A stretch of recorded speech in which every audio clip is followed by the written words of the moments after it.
que a única coisa, além de introduzir muitas notações, que a gente fez aqui foi diminuir os abertos, aplicar o lema de trivialização ao longo das folhas, né?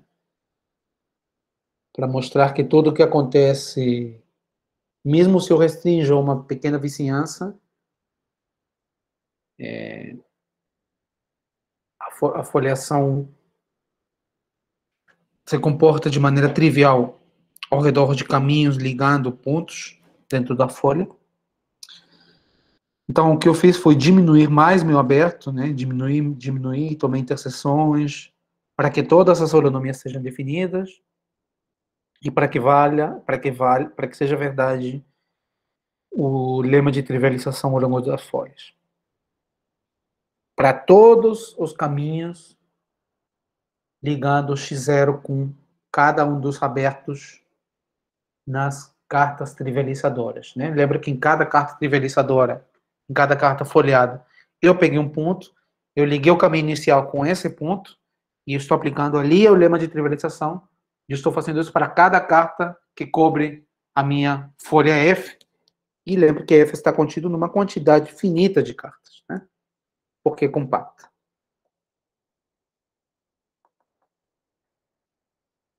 Tá bom? Então, para cada ponto Y nesse aberto pequeno, para cada ponto Y aqui,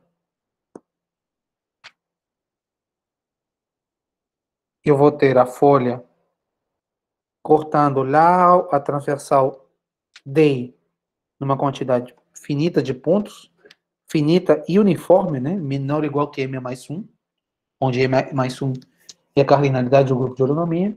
E para cada um desses pontinhos, eu pego a placa toda, né? Que contém esse ponto. Então, eu vou dizer, por exemplo, que essa placa, que esse ponto está contido na placa P, I, 1, Y. E esse aqui está contido na placa P, I, 2, Y. Né? O I indica o aberto trivializador onde eu estou, o I, e lá dentro tem o DI, que é a transversal. O 1, 2, ele indica as vezes que a folha está batendo nessa transversal, e o Y indica o ponto inicial onde eu estou pegando a folha, né? O ponto Y. Tá bom? Então, pronto. Agora eu vou continuar a prova. Passo 6. Eu vou definir, eu vou pegar uma distância, uma métrica qualquer na variedade. Você já deu uma distância. Bom, distância mesmo.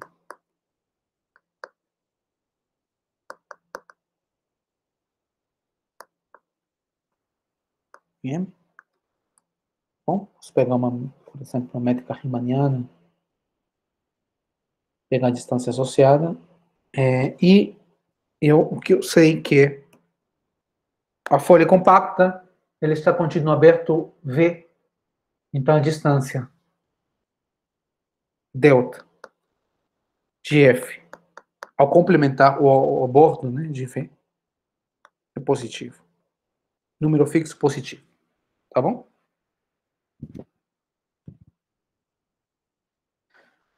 E também, né, eu vou medir o seguinte. Olha só. Eu tenho aqui essas placas. Essas aqui. Essa e essa. E eu vou medir a distância entre a placa e o pontinho X aqui, base.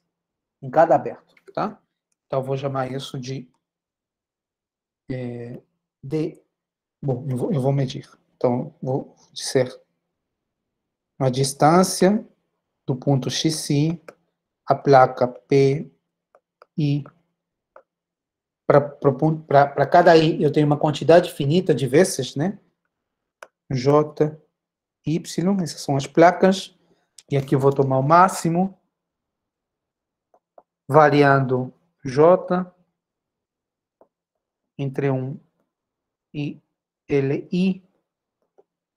Lembra que LI é o número de vezes que a folha bate e no máximo M mais 1. Então, uma quantidade finita. Tomo o máximo. Isso depende De y, né? Claro. Isso é uma função de y. Estou fazendo o seguinte, para cada y, eu estou vendo onde a folha bate na transversal DI. Estou tomando a placa e estou medindo as distâncias para o ponto base da transversal, que é o ponto x. Tá bom? Então, isso depende de y. Tá? Então, y está no ponto W0, linha, que é o ponto onde vale todo. Né? Cadê? W0 linha está aqui. E o ponto onde você pode ter todas as holonomias e, ao mesmo tempo, todas as trivializações. Tá bom? E o I vai de 0 a K, né?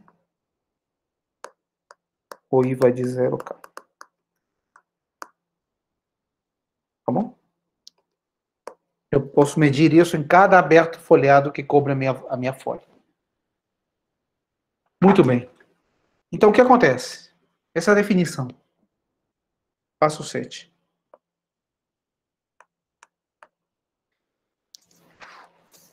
Eu vou fazer para I igual a 0. Igual a 0. Ou seja, eu vejo onde a folha bate aqui, no aberto de 0. Tenho aqui os pontos onde bate, pego as placas lá dentro, e eu estou medindo a distância para o ponto x0. Então, para I igual a 0, o que eu tenho? E eu tenho o seguinte, né? A distância ao ponto base x0 dos pontos Q, 0, J e Y. Os pontos onde a folha bate na transversal, faço aqui embaixo, Manel, senão vai faltar espaço. Os pontos onde a folha é FY tio, né? Bate a transversal D0, estão contidos nos elementos da holonomia, né? Lembra que a gente provou isso. Então, esse conjunto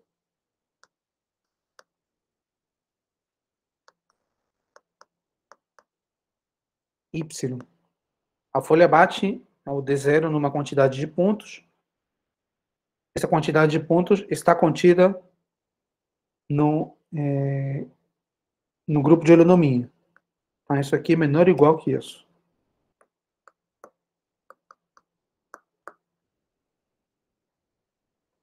Máximo.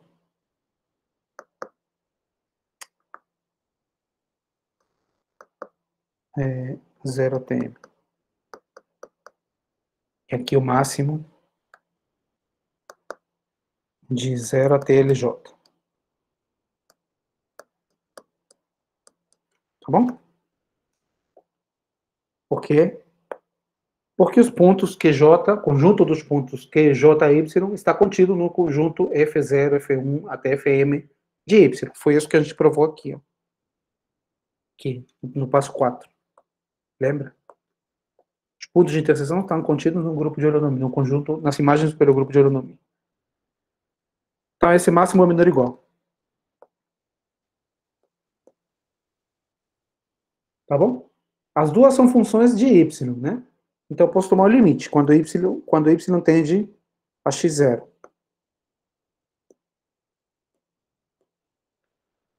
No limite. E isso aqui. As holonomias são contínuas, né? As holonomias FJ fixam o ponto x0, então o limite dessa distância é 0. Né? Porque FJ em x0 é 0. Isso aqui dá 0. E isso implica que o outro limite dá 0. Né? Então a gente tem que o delta 0, pelo menos, né? A gente tem que o limite do delta 0 de y, quando y tende a x0, igual a 0. Delta 0, lembra, delta I é a distância de x0 às placas, né? Mas se eu encontro pontos na placa onde a distância tende a 0, a distância à placa toda tende a 0. Tá bom? Eu fiz isso para I igual a 0, mas de fato poderia ter feito para I igual a 1, igual a 2. Ao invés de considerar somente a holonomia, que é a volta, eu consideraria a holonomia de uma seção a outra. Mas essa holonomia também é contínua. Né? Eu estou dizendo assim, se ao invés de fazer delta 0, eu faço delta 1, delta 2, delta k, o resultado é o mesmo. Então, analogamente, eu fiz aqui com as aplicações CFJ, né?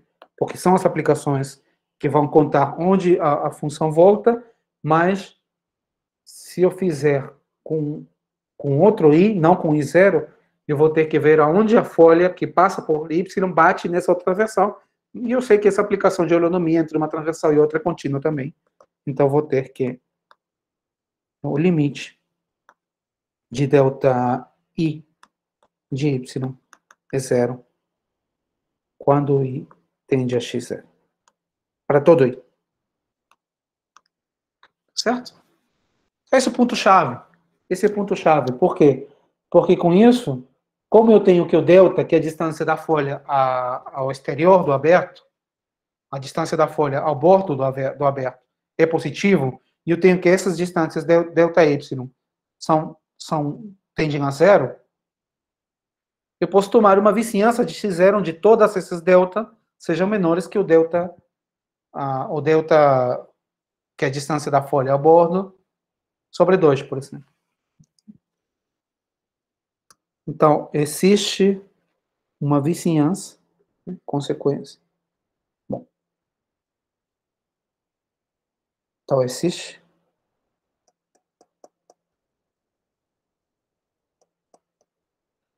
uma vizinhança de x0, vou chamar de W0, contido em W0'. W0' era aquele aberto onde tudo funcionava, né? Tal que vizinhança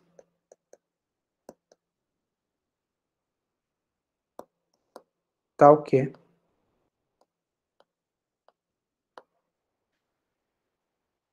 delta I de y é menor ou igual que delta sobre 2 para todo I de 0 até k para todo y nessa vizinhança. Tá bom? Essa vizinhança que serve. Né? Se a distância ao ponto base da folha, se a distância da placa ao ponto base é menor ou igual que delta sobre 2, essa placa não vai sair do aberto. Tá bom? Então, como consequência, conclusão, né?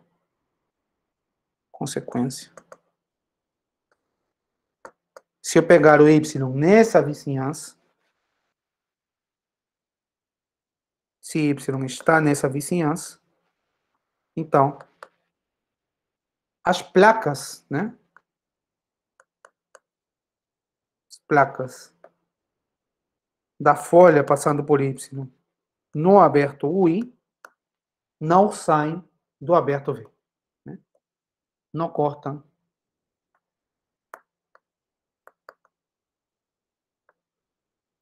o bordo de V.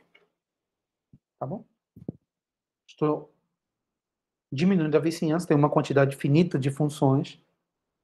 Estou diminuindo para que todas as celas fiquem menores que delta sobre 2.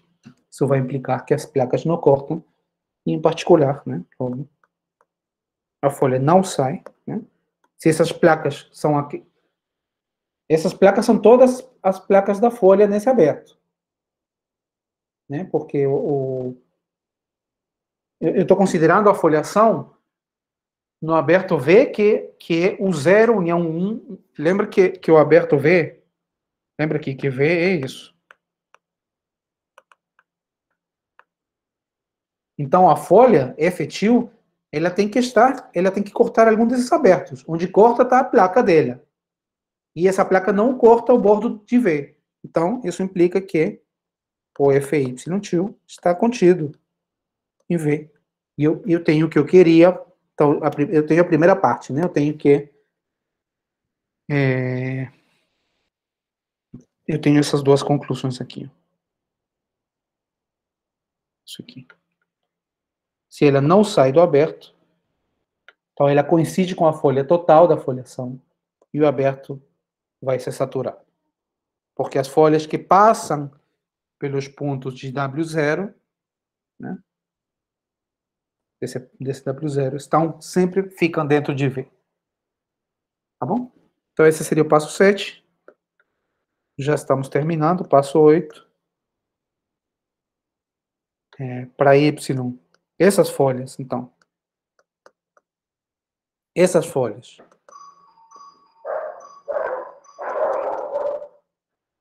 São compactas. Por quê? Bom, primeiro, ele coincide com essa. Já sei isso, porque ele não sai do aberto. E segundo, eu tenho enumeradas todas as placas dessa folha. Em cada aberto UI, são finitas placas que estão. E são finitos abertos. Então, essa folha é composta por uma quantidade finita de placas. Tá? Então, a folha é compacta. E FY é compacto. Por quê? Porque, de novo, ele coincide com FY tio. FY tio é coberta por uma quantidade finita de placas. Né? Lembra que quando uma folha, em cada aberto folheado tem infinitas placas, ela já é fechada. Né? Essa era uma das equivalências de ser folha fechada.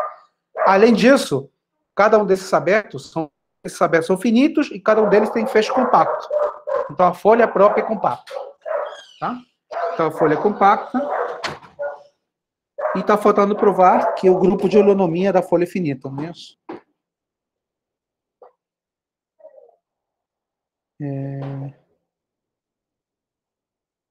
A retração já tenho, né? Ah, bom, tá. Então, falta definir o aberto, né? Desculpa. Lembra o teorema? Vamos lembrar aqui de novo o teorema. Falta definir o aberto 1, né? Onde tudo funciona. Então, o aberto simplesmente vai ser saturado dessa transversal, né? Então, seja 1. O saturado. Ou seja, eu pego cada ponto de W0 e pego a folha toda que passa por esse ponto. E esse vai ser um subconjunto de V. Então, eu posso restringir a minha retração a conjunto U.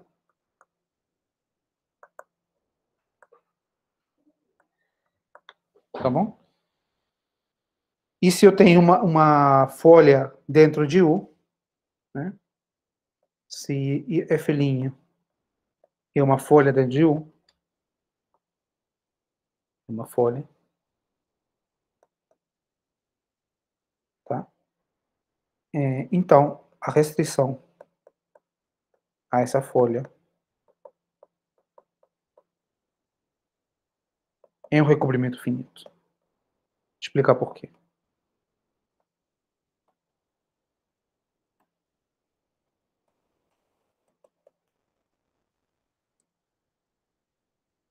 Lembra como é que é, né? Eu tenho aqui o aberto UI, eu tenho aqui a folha F. Em cada um desses abertos, eu tenho aqui a placa dentro da folha F. Está aqui.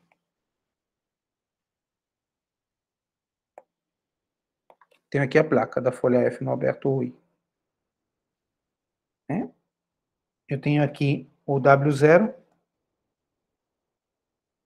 e eu tenho dentro de W0 a folha que passa por esse ponto. Está aqui a folha F'.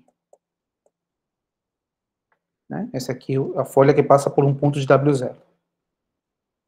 Esse aqui é Y. Ponto de W0. Né? F' é uma folha contida em 1, portanto, uma folha contida no saturado de W0. Né? Então, F' é uma folha que começa lá em W0.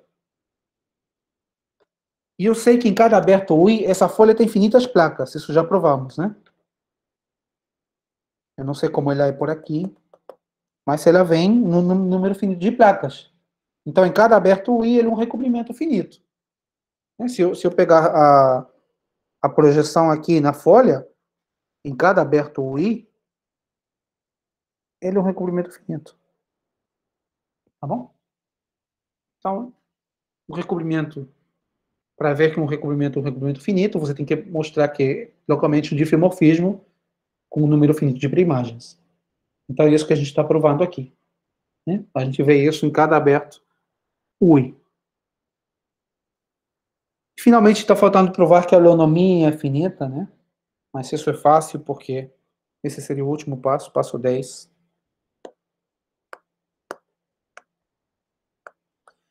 Prova que a holonomia é finita, né? Eu pego uma dessas folhas, vamos supor que a folha que passa por I, por Y, com Y um ponto em W0.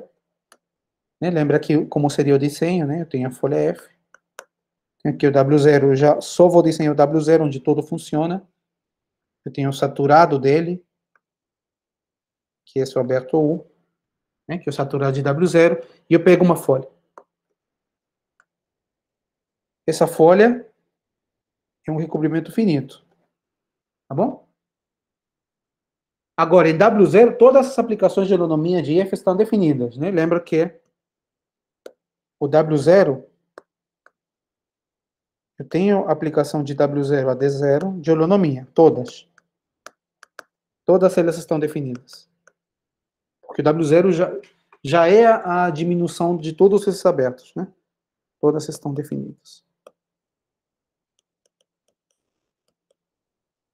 Então, a holonomia da folha F', a folha F' é essa folha vermelha aqui, a holonomia da folha F' vai estar contida, né, no conjunto a holonomia.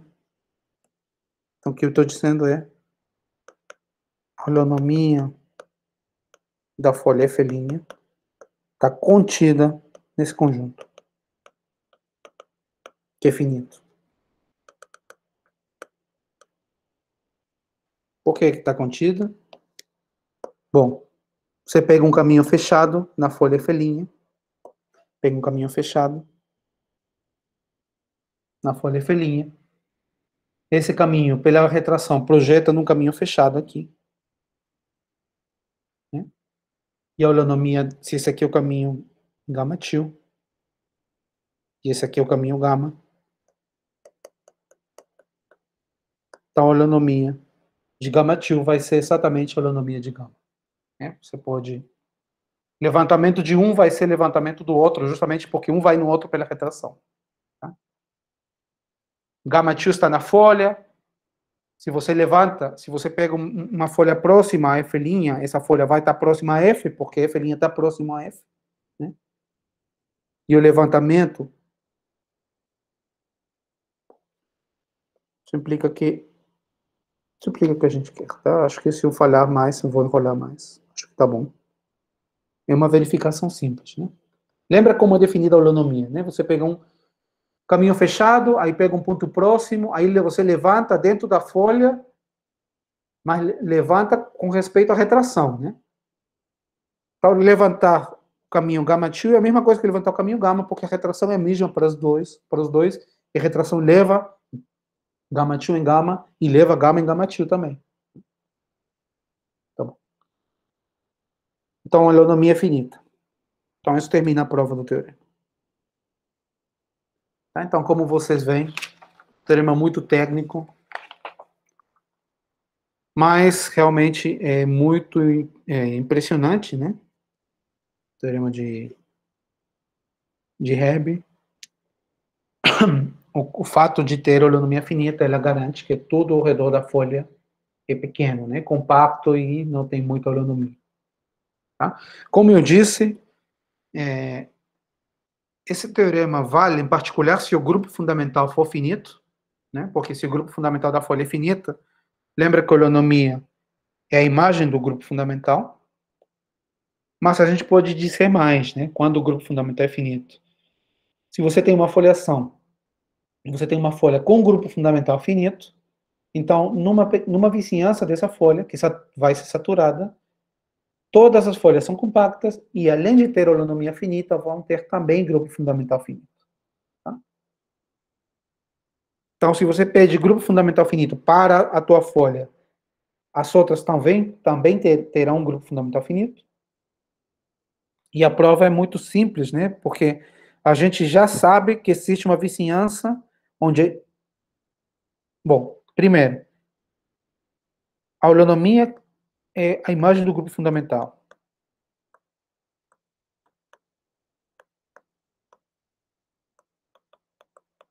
Aqui, vou chamar sigma, tá? é aquele D0, né, do teorema. X0. Então, a holonomia é a imagem.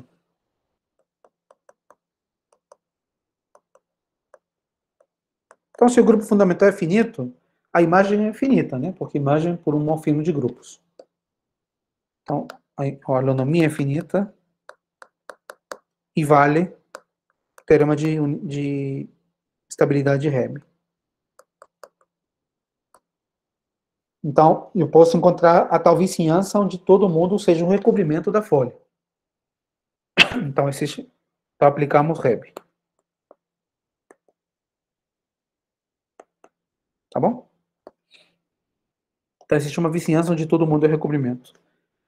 Então, se eu tenho F' na vizinhança, eu sei que a retração restrita F' é um recobrimento. Recobrimento finito. Mapa de recobrimento. Quando eu tenho mapa de recobrimento, eu posso aplicar a imagem direta do grupo fundamental.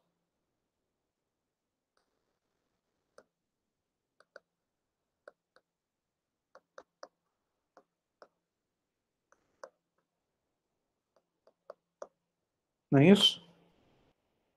Como?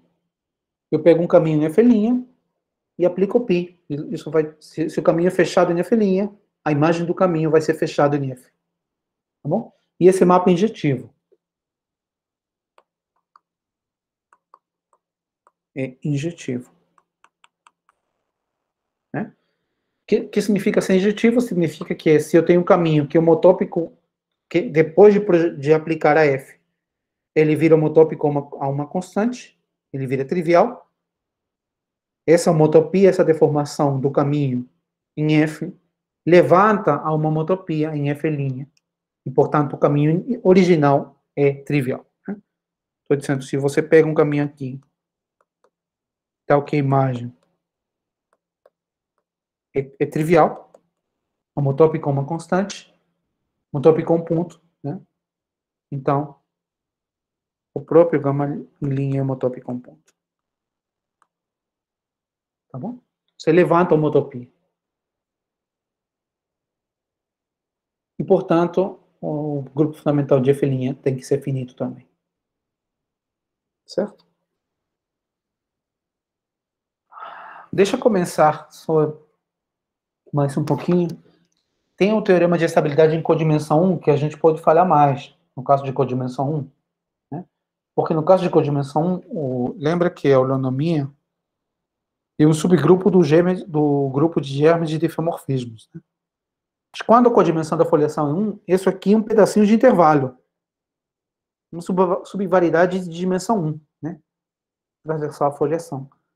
Então, é um pedacinho de intervalo. Então, gêmeos de diffeomorfismos na reta, que fixa um ponto, né? É muito mais simples.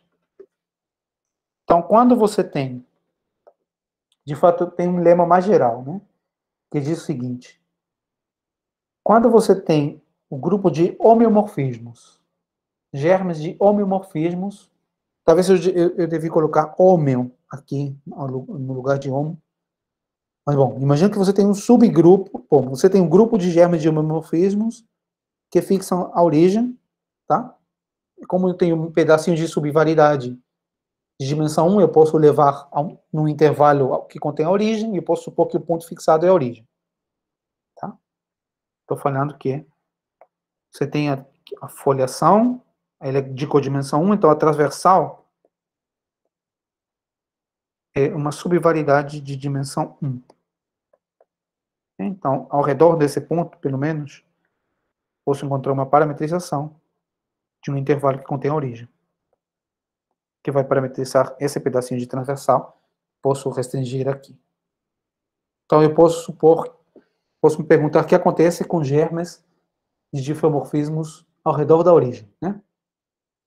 Então, o que acontece é o seguinte: quando você tem um subgrupo finito desse grupo de germes, então ele tem um ou dois elementos. Todo subgrupo de diffeomorfismo, de homeomorfismos da reta tem no máximo dois elementos. Quando tem dois, significa que um deles é identidade, tem que ter identidade, porque é um subgrupo, e o outro inverte a orientação. Inverte a orientação significa que ele é assim, né? Ele fixa o zero, então ele passa pela origem. Inverte a orientação significa que se eu ando de esquerda a direita, então eu ando de cima para baixo, né? Então ele caminha assim. Tá? Então, se ele tem dois, um deles tem que inverter a orientação. Tá? Se ele tem só um, bom, é identidade. Identidade preserva a orientação. Identidade é assim, né? Então, isso aqui é o gráfico. Tudo ao redor da origem, porque estou pensando em germe, né? Então, como a gente provaria um fato desses? Então, primeiro, vamos pegar um elemento. Pega um elemento aqui. G. Ele é um germe, né? Então, ele está definido aqui, ao redor daqui. Tem aqui um intervalo AB e a imagem. Ele leva o zero no zero, né? Então, ele passa por esse ponto. E a imagem é um intervalo também. Está contido no intervalo CD, vamos dizer.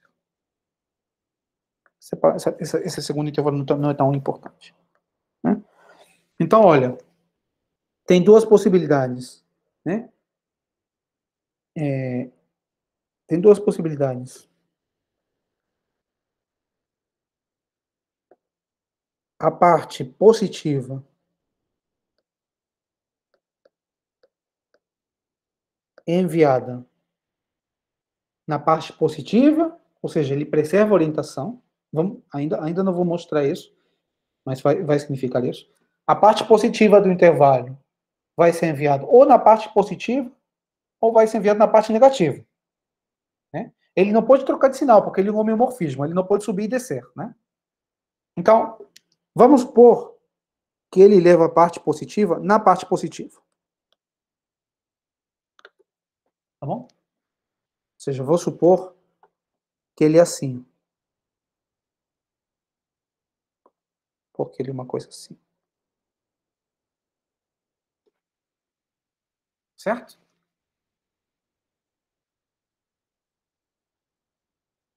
Deixa eu desenhar melhor. Isso aqui é identidade.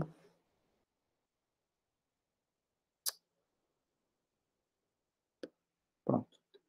A identidade eu vou desenhar aqui.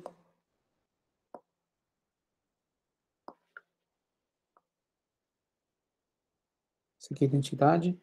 E eu vou supor que ele leva a parte positiva na parte positiva, tá? Primeiro eu vou supor esse caso. Suponha, então. Outro caso é que ele inverte, que ele vai inverter, né? Ele leva a parte positiva do domínio na parte de baixo, na parte negativa, né? Então, nesse caso, o que acontece? Se você toma um ponto y aqui, então, eu quero mostrar que nesse caso o f é identidade, tá? Então, primeiro eu vou mostrar aquela identidade na parte positiva. Então, tome y aqui.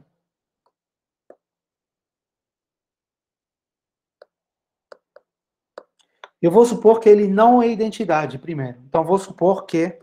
Então, o que acontece se f de y não vai ser y, né? Se for sempre y, não tem nada para provar, já é identidade. Então, vou supor que não. Vou supor que ele é menor que y. Se ele é maior, funciona igual. Vou supor que ele é menor, tá? Então, como seria meu desenho? Aqui, ó.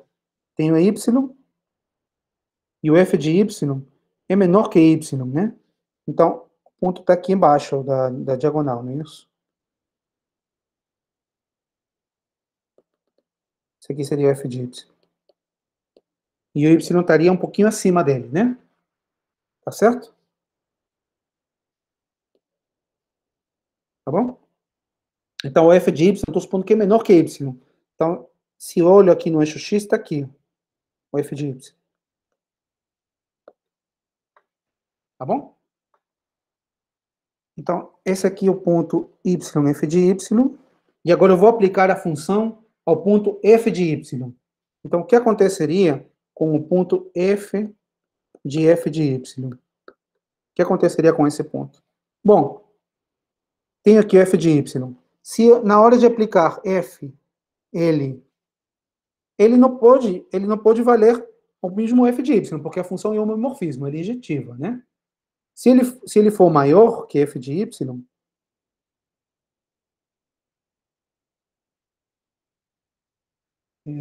também não pode, né? Porque ele tem que chegar ao zero, o homomorfismo não pode. Não vai ter injetividade. Então, a única possibilidade que eu tenho é que ele seja menor que f de y. Não pode ser maior, né? O f de y não pode estar aqui, né? Porque se estivesse aqui, se ele estivesse aqui, perderia a injetividade, né? Então tem que estar aqui. Então a minha conclusão é essa. Isso aqui é menor que f de y, menor que y, você continua, né? Aí vai ter infinitos elementos. Mas você sabe que o grupo é finito, no momento você repete, contradição, né? Porque aí você vai ter infinitos elementos, né? Esse conjunto vai ser infinito aqui, ó. Composição k vezes de y seria infinito. Isso é uma contradição. Tá bom? Então, se ele preserva a orientação, ele tem que ser identidade. Bom, eu mostrei que ele não pode ser menor que y, né? Eu cheguei numa contradição supondo que é menor. Se for maior, é análogo, tá? Se f de y é maior que y, você chega numa contradição. Então, a conclusão é que quando ele preserva a orientação, ele é identidade. F de identidade. Tá bom? Então, agora, o que acontece se f não preserva? Ele não leva a parte positiva na parte negativa, ele leva a parte positiva na parte... Desculpa, ele não leva a parte positiva na parte positiva, ele faz o contrário. Vamos supor agora que ele faz o contrário.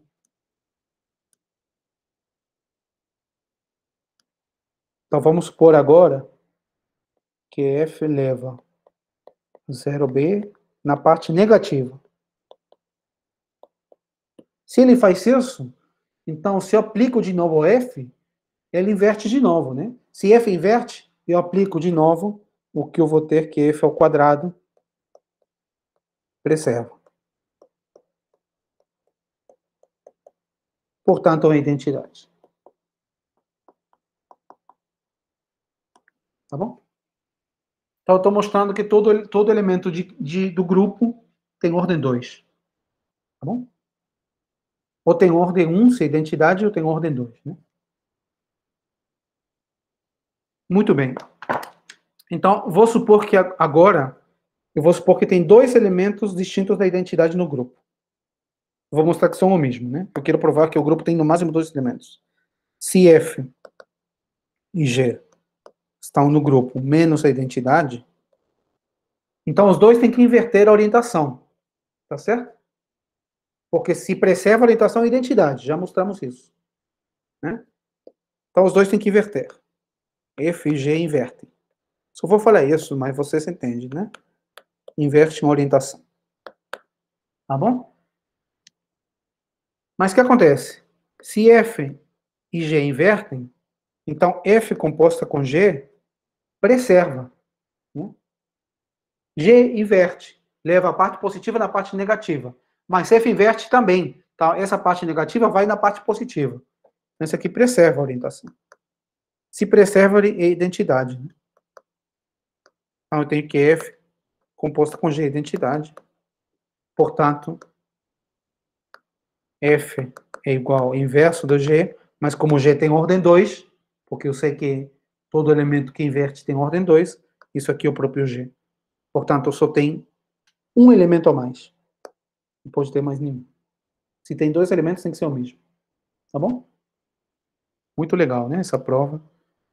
Como consequência,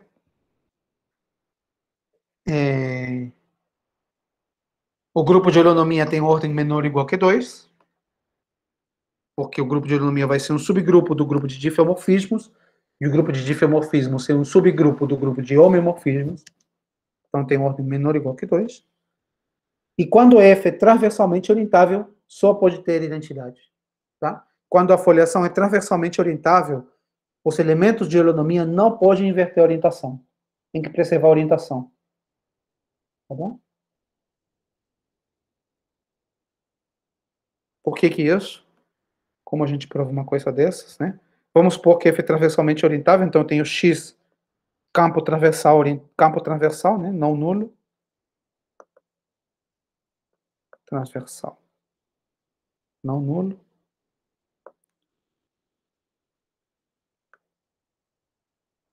Tá bom?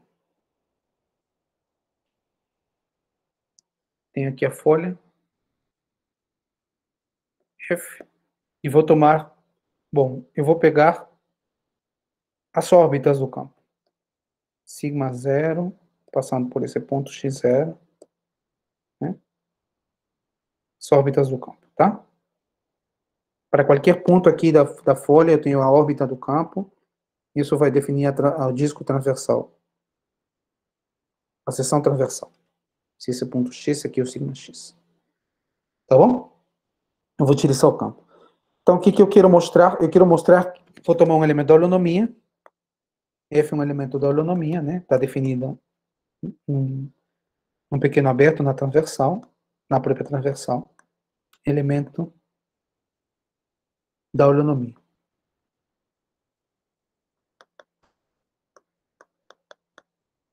E eu quero mostrar que F preserva a orientação. Tá bom? Para mostrar que F preserva a orientação, suficiente provar o seguinte, né? Se eu derivo, lembra que F vai de sigma 0 em sigma 0, né? De um aberto de sigma 0 em sigma 0. Então, se eu derivo F no ponto x0 e eu aplico ao campo, isso aqui é uma transformação linear do espaço tangente a sigma 0 no próprio espaço tangente a sigma 0, né? Só que o espaço tangente a sigma 0 é R, né? São todos números reais, porque a folha é de codimensão 1. Então, se eu aplico isso ao campo, no ponto x0, isso aqui é um múltiplo do próprio campo, né? Porque os dois são elementos de R. Se eu mostrar que esse aqui é positivo, acabou.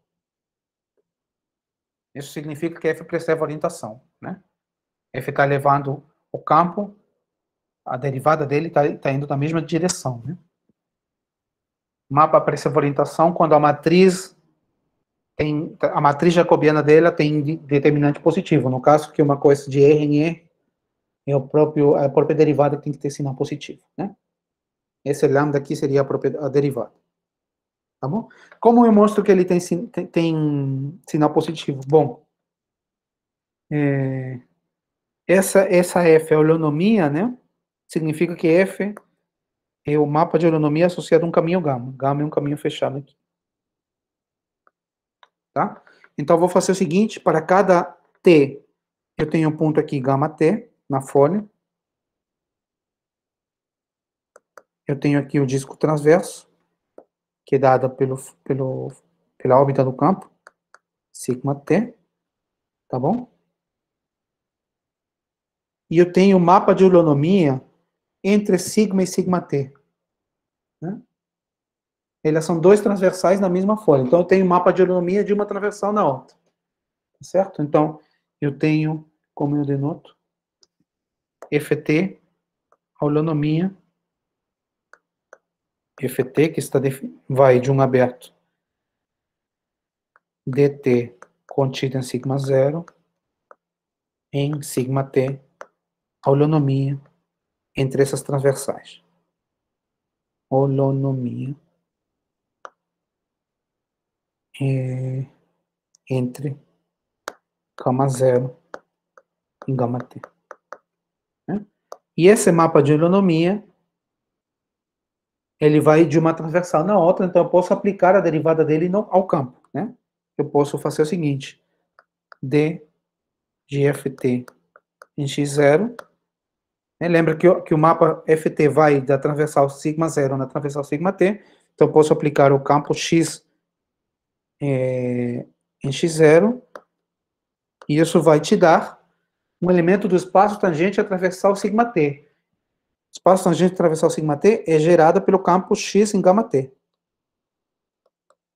Então, esses dois são múltiplos, né? Então, tem uma função aqui, alfa t. Tá bom? Tem uma relação entre os dois, por quê? Porque a transversal tem dimensão 1. O espaço tangente é R. Só tem um lugar para ir, né?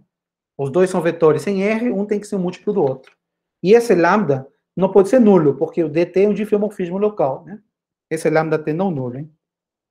Aqui, o lambda t não nulo. Nunca é zero. Tá bom? O que eu quero é lambda de 1, né? Que quando eu termino um caminho, eu tenho o mapa F. Tá bom? Mas se esse mapa lambda t é um mapa contínuo, é claro, né? Porque ele é, de fato, ele é dado por essa relação, né? Você pode, se você pensar tudo em R, você pode dividir um lado pelo outro, né? Esse campo é não nulo, então isso aqui, se você levar tudo para R, um número real não nulo, e você pode exprimir o lambda t em função do campo e do ft. Então ele é uma função contínua que nunca se anula, e para t igual a zero, você não está indo a lugar nenhum. Para t igual a zero, você está aqui. Em tempo igual a zero, você está nesse campo aqui. Então é positivo. Quando t zero vale 1. Lambda de zero vale 1. Né? Você não foi a lugar nenhum. ft é identidade. E uma função que nunca se anula, então sempre tem que ser sempre positivo. Então isso prova corolário. Tá bom? Então se a foliação for transversalmente orientável, você só pode ter holonomia trivial. É isso que eu estou falando, né? Quando a foliação é transversalmente orientável, você só pode ter holonomia trivial. Quando não, você pode ter mais de um elemento, e outro elemento vai inverter a orientação. Tá certo? Vamos parar aqui, gente. Muita coisa, né? Parar a gravação.